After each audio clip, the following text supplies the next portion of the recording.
winters back, I was actually in a United Nations environmental conference. And I was on my way to an event where, this was in Germany and was freezing cold in the middle of the night. And right before I entered the event hall, I actually saw a group of girls who are holding up signs saying, "What happens to the land happens to us." And at that moment, it struck me hard. I felt sad and privileged at the same time. You see, it was a choice for me when I started working on environmental issues. But it was at that moment I realized that, there are many youths out there who take action, who do the things that I do, not because they want to, it's because they have to do this for survival, because they get affected directly by these issues. Issues such as rising sea levels, pollution, and even many, many more natural disasters. But you guys know this already. It's already talked in schools, it's on the news, and heck, Leonardo DiCaprio and Al Gore made at least 2 movies about it. But why isn't change here yet? What is holding us back? And the truth is, we give up our power to do something for the things that we care for. But my question is, how often do we give up our power? And you'll be surprised. The most common way people give up their power is simply by thinking that they don't have any. How many times have you heard this? I'm just one person in the world of 7 billion people. Environmental issue is a rich person problem. I'm not rich. We create so many reasons as why we don't have power to do anything, that there are even articles online that help us compile them. But have you ever wondered, why do we give up our power? We give up our power because of 3 simple things: fear, expectation, and disappointment. We create expectations for the things that we do, that it fuels our fear. What if we don't achieve them? And, eventually that leads to the fear of disappointment and leading us to not do anything.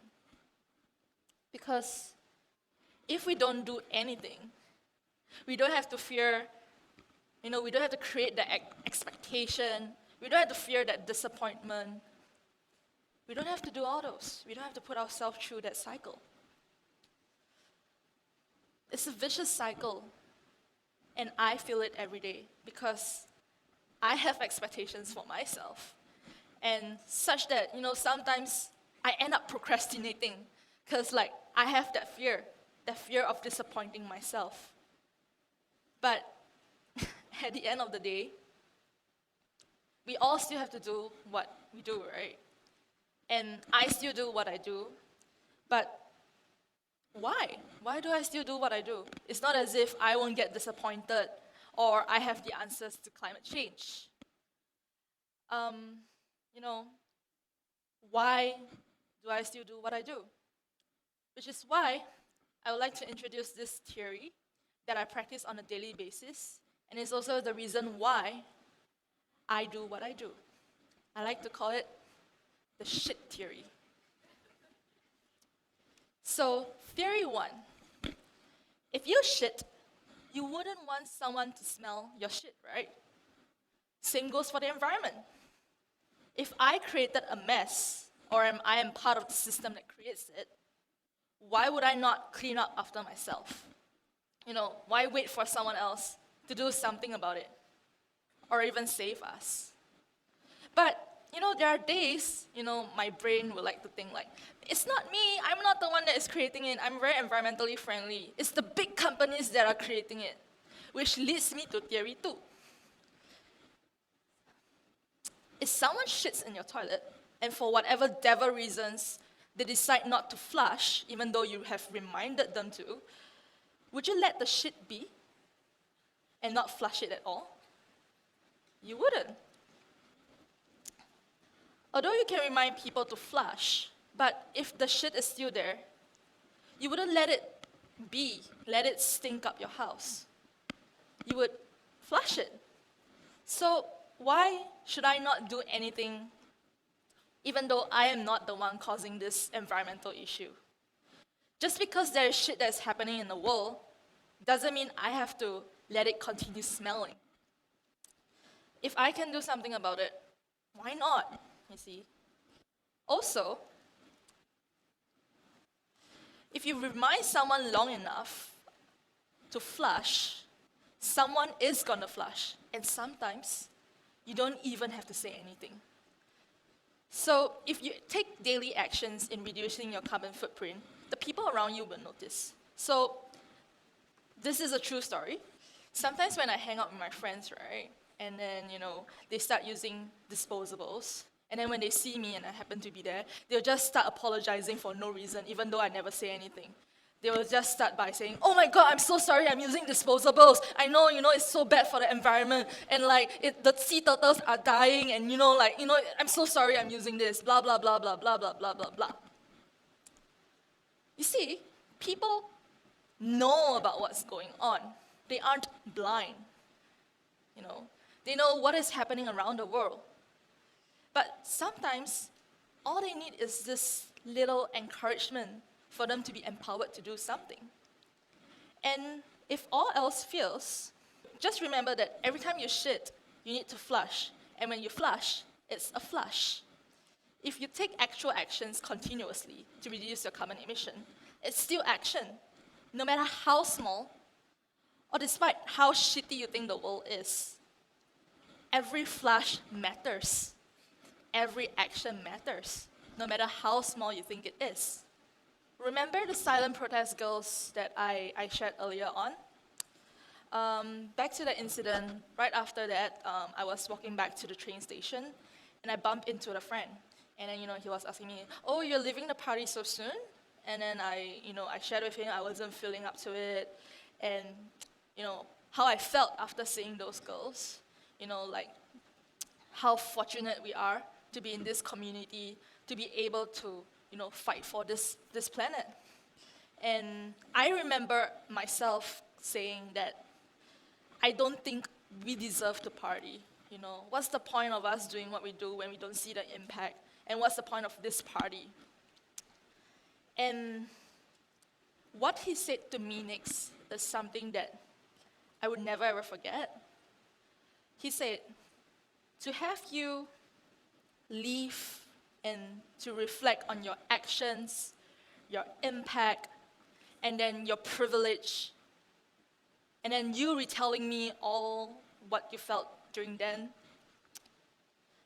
that I feel those girls had made an impact. And this is the contagious power we have. And today, I bring that power here to everyone here to remind you guys that we have the power to take action. We have the power to be contagious. Doing good, no matter how small you think it is contagious. Being contagious doesn't necessarily mean we have to explode or be viral. Being contagious sometimes means you just have to be constant with what you do in spreading your word bit by bit, that it infects the people around you. We can and we need to start from small steps, because if we don't start, no one else could help us finish. Climate change isn't just a yesterday problem. Remember the conference I was sharing? That's been happening since 1992. That's like so many years plus my entire existence worth of time. And you don't have to be good at math to know that that's one hell of a long time. But that's the thing. It's still being discussed today. And the only difference it has right now is it's more visible and more people are being part of this community. And you can too. This fight is not a single race, it's a relay. And we can start being part of this relay, and we need to. It may not be as simple as a map, but we need to start looking at the problem and ask ourselves questions and not assume that everything is okay. It's like life. We think that, life is like a race, a map. To reach our destination, we need to pass by A, B, C. But my question to everyone here today is, are we really walking at all? What if we have been looking at the wrong map all this time? What if we have been looking at the map that is meant for walking, but in reality, we are driving? And it's impossible for us to reach A, B, C, and we get E, F, G. The ABCs on this map represents our milestones, our achievements, our bucket lists, and that endpoint represents our intentions. We will always end up where we set our intentions to be, even if we don't hit ABCs. It's just like life. We never know what will we get. And I would like to share a story that happened a few springs ago. I was actually on a bus ride to the Yosemites, and I was sitting next to my mentor, Lance.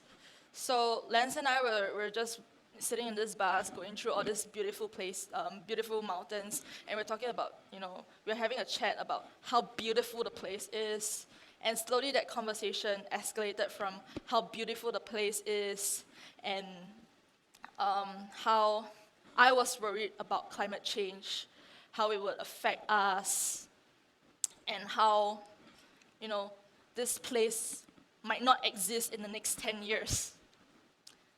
And Lance asked me this question. What were you doing at this exact moment 3 years ago? And I was like, wow, 3 years ago, I was probably in school, thinking about what to have for lunch, man. And he's like, yeah. And did you imagine yourself to be sitting next to this old guy and laughing at his jokes? I was like, no, I didn't. Throwing back the same questions to you guys. Did you envision yourself to be sitting here and listening to me talk about shit 5 minutes ago? You wouldn't. So that's the thing. How can we say or predict that the future is bleak or bad things are gonna happen when we don't even know what is next in the next 5 minutes? I would like to share a proverb that struck to me most, apart from the shit theory. It's a Hawaiian proverb that I learned from the community. Ina malama o ka aina, naka aina malama ia oi. Take care of the land, for the land will take care of you. We have to take care of this place we call home. For how long can we live without nature, without this planet? Do you guys know how long can we live without nature? Try holding your breath right now and see how long you can last. That, my friend, is how long you can last without nature. So stop worrying and get your hands dirty, because the future is what you do today. Start being contagious in the small little good that you do every day. Thank you.